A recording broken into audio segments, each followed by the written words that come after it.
Даваа гарагийг нойрмог царайлан ухтах шаардлагагүй болжээ. Улаанбаатар хотын иргэд ажлын өдрөө өглөөний 8 цагт сонголт хийн ухтах боломжтой болсон байна. Орондоо 30 минут илүү хэвтэх үү? Эсвэл эрүүл амьдралыг хөдөлгөөнөөр ухтах уу? Цэвэр агаарт хийх өглөөний дасгал хэдийн эхэлжээ. Драмын театрын талбайд өдрийг эрч хүчтэй эхлүүлэхийг хүссэн хүмүүс цугласан байна. Хүмүүс олноороо иржээ. Бүгд сайхан уурамсгалтай эрг хандлагатай байна. Эрч хүч урам зориг авч энэ сайхан сэтгэлээрээ ажилдаа ороход бэлэн байна. Эрч хүчтэй өглөөг нийгмийн эрүүл мэнд эмнэлгийн урьдчилан сэргийлэх төвөөс зохион байгуулжээ. Харин хүмүүсийн булчин сэрээж инээмсэглэлийн тодруулах ажлыг гудамжны хүчний дасгалын спортын мастер Баян Манкуев хариуцсан байна. Тэд хамтдаа спорт гэдэг хүмүүрт хүртээмжтэй баяр баясгалтай зүйл болохыг харууллаа. Урд удаан эрүүл наслахын тулд хэтгийн сайн зуршил байхад хангалттай.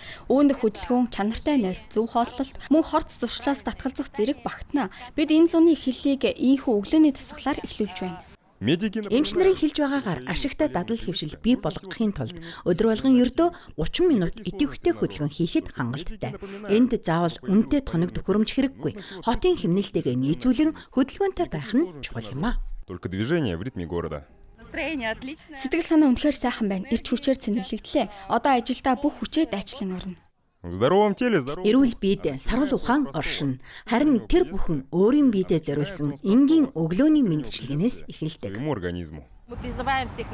Бид эрэгтэй эрүүл урт наслах хөдөлгөөнд нэгдэж идэвхтэй амьдрахыг уриалж байна. Та бүхэндээ сайхан гэрэл гээтэй зуныг хүсье. Өдрийн 30 минутын дасгал хөдөлгөөн олон жилийн эрүүл мэнд, эрч хүчний үндэс болдог. Та гэртээ цэцэрлэгт хүрээлэнд эсвэл ажлын байран дээрээ дасгал хийж олно.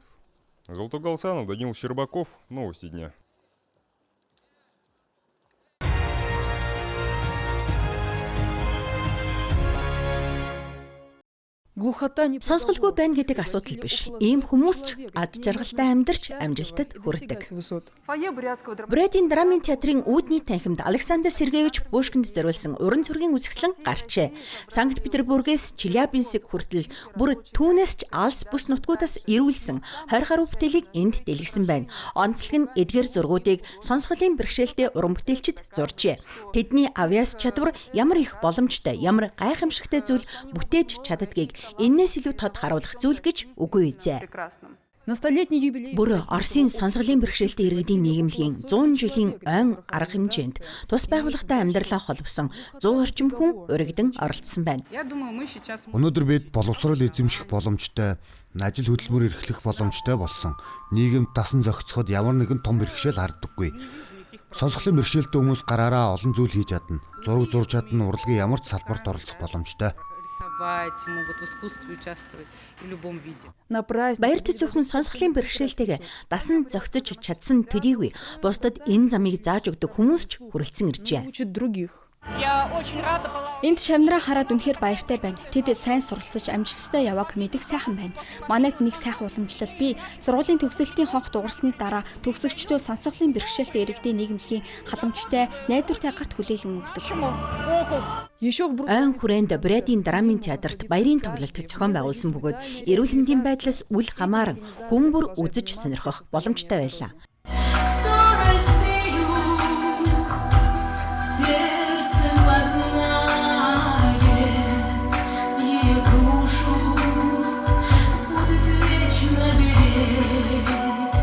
Сонсголын бэрхшээлтэй хүмүүс алга ташаалтын чимээг сонсдгүй учраас талархлаа илэрхийлэх өөрийн гэсэн арга барилтай.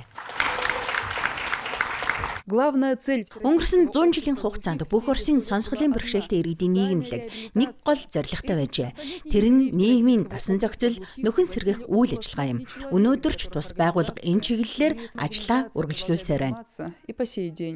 Юуны өмнө ажилд зуучлах, боловсрол эзэмшигтэнд дэмжлэг үзүүлэх, эмнэлгийн үйлчилгээ авах, хөгжлийн бэрхшээлийн зэрэг тогтоолгох, нөхөн сэргээх хэрэгсэл авахт нь туслах чиглэлээр ажилладаг. Үүнээс гадна соёл, олон нийтийн болон спортын арга хэмжээнүүдийг тогтмол зохион байгуулдаг.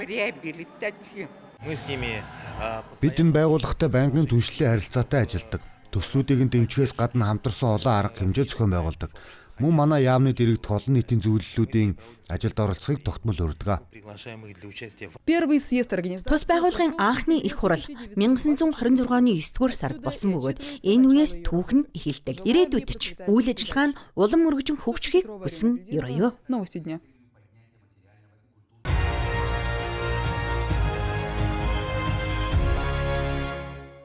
Наталья Михайлева саяхан мис заслын ширээн дээр байсан бол өнөөдөр эмнэлгээс гарахаар бэлтгэж байна.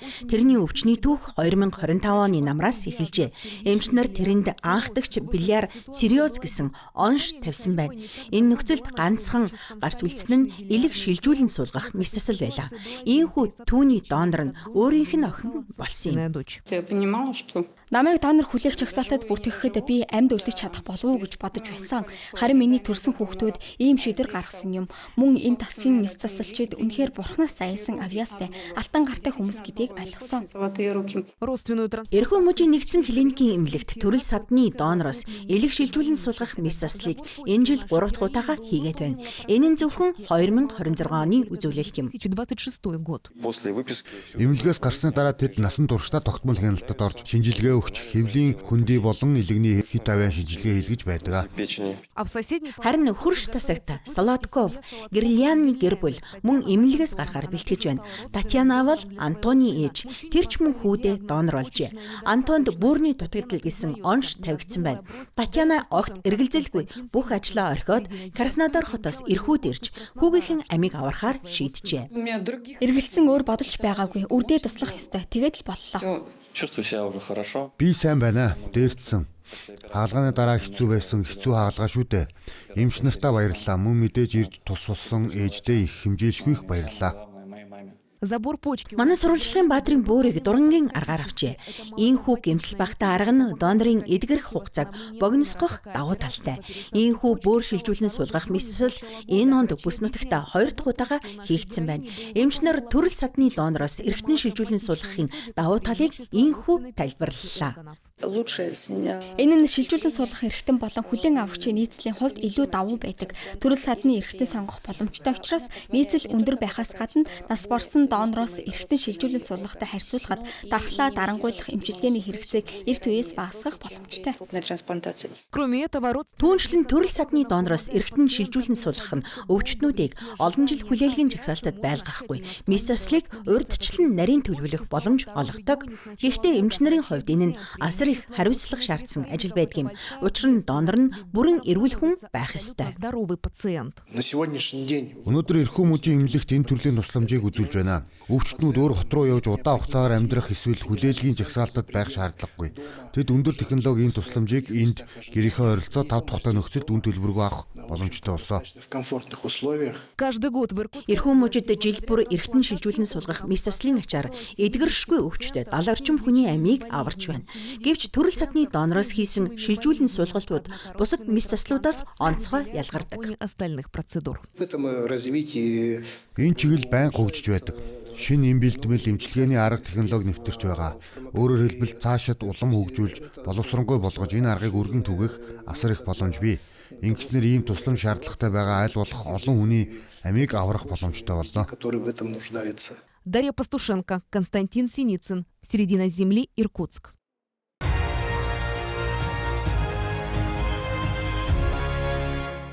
Якутад сая ликийн өдрийг тэмдэглэлээ. Энэхүү баяр нь зуны бэлчээрт нүүдлэн гардаг уламжлалт зориулсан баяр бөгөөд энэ үеэр якутчууд жил бүр өхөр сүргэн маллаж, төмс тариалж, хөдөө аж ахуйн бусад ажил эрхэлдэг. Мөн 5 дугаар сарын 22-нд зуны улирал эхэлснийг бэлэгддэг Николаны өдрийг тэмдэглэдэг уламжлалтай. Бүгд найрамдах сайхан улс даяар Саяликийн өдрийг тэмдэглэж байна. Энэ баярыг Бүгд найрамдах улсын тэргүүн Айсан Сергеевич Николаевын зарилгаар манай ард иргэдийн үндэсний баяр болгон баталсан юм. Сааха түмний уламжлалыг үеэс үед өвлүүлэн хадгалах, мөн хөлбөмбөрөөр эх орноо алдаршуулж байгаа хөдөө орон нутгийн иргэд малчид тариаланчтай дэмжих зорилгоор энэхүү баярыг бий болгосон юм. Орджоникидзигийн талбайд Якутийн эстрадын алдартай уран бүтээлчдийн оролцсон баярын тоглолт болж өнгөрлөө. Үзэгсэлэн худалдаанд Якут үндэсний хувцас, гоёл чимэглэл, модон урлагийн бүтээлүүд болон уламжлалт хоол хүнсийг дэлгэн үзүүлжээ. Би 2005 оноос хойш хөдөө аж ахуйн салбарт ажиллаж байна. Үүнийг зүрх сэтгэлийнхээ дуудлагаар сонгосон гэж хэлж болно. Миний сэтгэл энэ салбарыг манай эдийн засгийн бүтээн байгуулалтын хамгийн чухал чиглэл гэж үзсэн юм. Одоо зуны бэлчээрт нүүдлэх ажил үндсэндээ дуусаж, тариалалтын ажил эхэлж байна. Та бүхэндээ баярын мэнд хүргье. Сүү сайл ариван ургац илбэг жил болохыг хүсэн өрөөё. И урожайного года.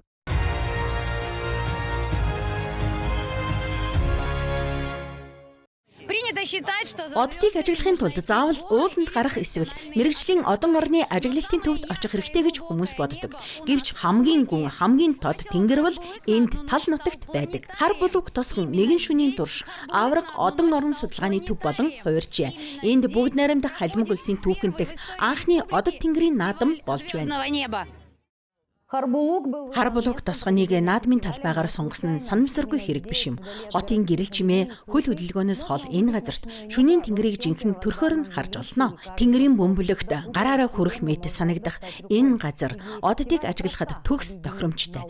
Наадмын санаа энгийн шинжлэх ухаан, хөгжим, төрлөх байгальтай хайртай сэтгэлийг нэгтгэх явдал юм. Энэхүү санаачлагын зохиогч Алена Куликова халимгийн оддтой тэнгэрийн гэрэл зургуудыг хараад анхны харцаар дурлжээ. Тэрээр зөвхөн энэ гайхамшигт үзмжийг бусдад харуулахыг хүссэнгүй. Харанхуй тэнгэрийг хамгаалах асуудалд хүмүүсийн анхаарлыг хандуулахыг зоржээ.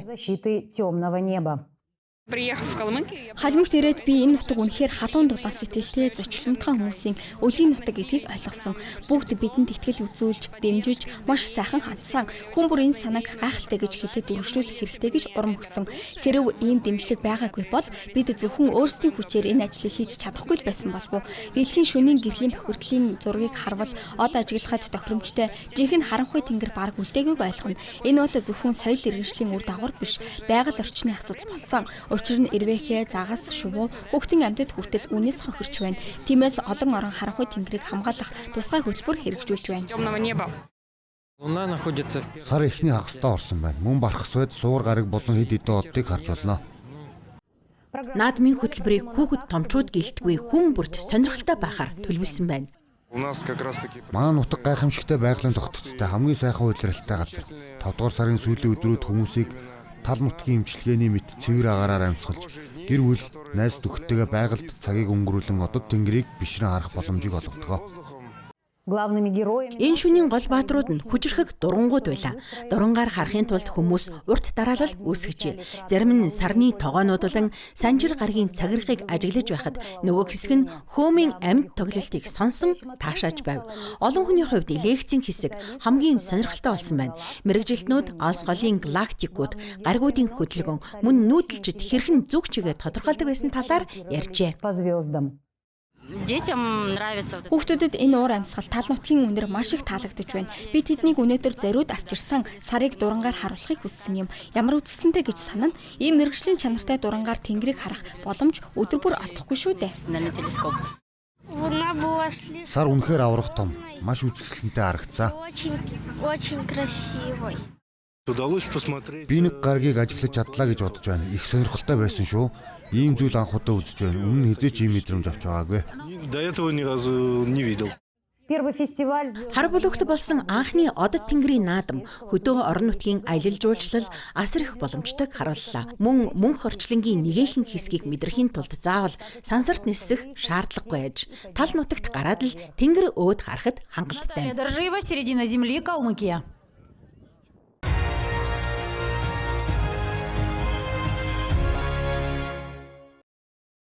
Шанхай хотын өгөгдөл цуглуулах төвд роботуудыг өдөр тутмын ахуйн ажилд сургаж байна. Тэд хувцас эвхэж, савны таг онгойлгож, хоол хийж сурч байгаа юм. 23 настай Жун Мянжу өгөгдөл цуглуулах мэргэжилтэн бөгөөд роботуудыг сургахын тулд нэг үйлдэлээ өдөрт олон 10 удаа давтан хийдэг. Энгийнээр хэлбэл би роботуудыг сургадаг. Өдөр бүр өөр даалгавар гүйцэтгэх. Жишээлбэл ширээ цэгцлэх, эсвэл гэрлийн шил эргүүл суйрлуулах гэх зэрэг. Бид ижил хөдөлгөөн, ижил хүчний үйлдэлийг дахин давтаж стандарт ажиллагааг бий болгодог. Эцсийн зорилго нь роботууд хүний өдөр тутмын амьдралд тусалдаг болох явдал юм а. Энэ ажил өндөр наривчлал, төвчээр шаарддаг. Роботын хөдөлгөөн огцон байх юм уу? Дундаасаа тасалдаж болохгүй. Даалгавар бүр тодорхой хугацааны хязгаартай бөгөөд хугацаа хэтэрвэл цуглуулсан өгөгдлийг хүчингүүд тооцдог. Зөвхөн овёсны цутан хийх үйлдэлийг л гэхэд Жу Мянжу роботтой хамт өдөрт 300 орчим удаа давтаж 1000 гаруй ашиглах боломжтой өгөгдлийн загвар цуглуулдаг байна. Түүний хэлснээр хүн дүрст роботуудын хөгжил маш хурдтай явагдаж байна. 2 жилийн өмнө роботууд ихтэй ус асгаж чаддаг л байсан. Харин одоо эд зүйл өргөж, таг онгойлгож, хоол хутгаж чаддаг болсон. Өдөр бүр бидч дээр роботууд дээр шин сорилттой тулгарч байна. Хүн дүрст роботуудын чадвар нэмэгдэхийн хэрээр илүү нарийн мэргэжлийн инженеруудын эрэлт өсөж байна. 26 настай Икай компьютерийн шинжилгээ ухаан судалж, жолоочгүй автомашины салбарт ажиллаж байгаад хүн дүрст роботын салбарт шилжин оржээ. Мэдрэхүй удирдлагын алгоритмын чиглэлээр хуримтлуулсан туршлага нь роботын хиймэл оюуны систем боловсруулах ажлыг хурдан эзэмшихэд нь тусалсан байна. Энэ салбар олон төрлийн шинжилгээ ухааны технологиг нэгтгэдэг. Энд ажиллахад үргэлж шин зүйл сурч байдаг. Салбарын хөгжилтэй холбоотойгоор хэд хэдэн чиглэлийн мэдлэг эзэмшсэн олон талт мэргэжилтнүүдийн эрэлт нэмэгдэж байгаа юм. Боловсролын тогтолцооч энэ өөрчлөлтөд дасан зохицож эхэлжээ. Хятадын боловсролын яам аль хэдийн 9 их сургуульд биед хиймэл оюуны чиглэлээр шинэ сургалтын хөтөлбөр баталсан байна. Эдгээр хөтөлбөрт робот техник удирдлагын систем болон хэлний загварт суурилсан хиймэл оюуны сургалтууд багтжээ. Шинжээчдийн тооцоолсноор Хятадын хиймэл оюуны зах зээл 2035 он гэхэд 1 их 80 юанаас давж 1 саяас илүү ажлын байр бий болгох төлөвтэй байна.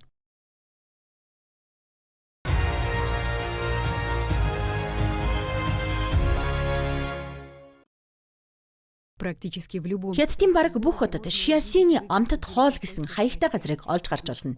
Энэ нь амттай бөгөөд боломжийн үнэтэй хоолны бэлэгдэл болжээ. 1 порц гомин, 1 аяга вантон, шүл, 9 ширхэг жигэнсэн банш нийлээд ердөө 47 юан буюу 7 Америк доллар хүрэхгүй үнэтэй.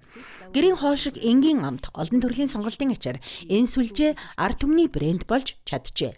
Өнөөдөр тус брендийн салбаруудын тоо 100 мянгад төгөж байгаа нь Макдоналдс болон KFC-гийн нийт салбарын тооноос ч давжээ. Хурдан бас амттай. Хоолны чанар сайн, үнэн нь ихэнх хүнд хүртээмжтэй. Бид байгалийн гаралтай, чанартай бүтээгдэхүүн ашигладаг. Амт нь зөөлөн хэн бүхэнд ойлгомжтой байдаг учраас олон хүн дуртай байдаг юм а. Энэхүү зоогийн газар хөл хөдөлгөөн ихтэй төв гудамжинд байрладаг. Өдрийн хоолны үеэр ойролцох офисуудын ажилтнуудаар үргэлж дүүрэн байдаг байна. Ажлын өдрүүдэд өдөрт ойролцоогоор 4000 юаны орлого олдог. Харин амралтын өдрүүдэд 3000 орчим болдог. Ван Сяожжун өөрөө Сашиан нутгийн хүн бөгөөд энэ рестораныг 3 жилийн турш ажиллаж байна. Тэрээр Сашианы амтд хоол брендийн нэрийн дор үйл ажиллагаа явуулдаг мянган бизнес эрхлэгчдийн нэг юм.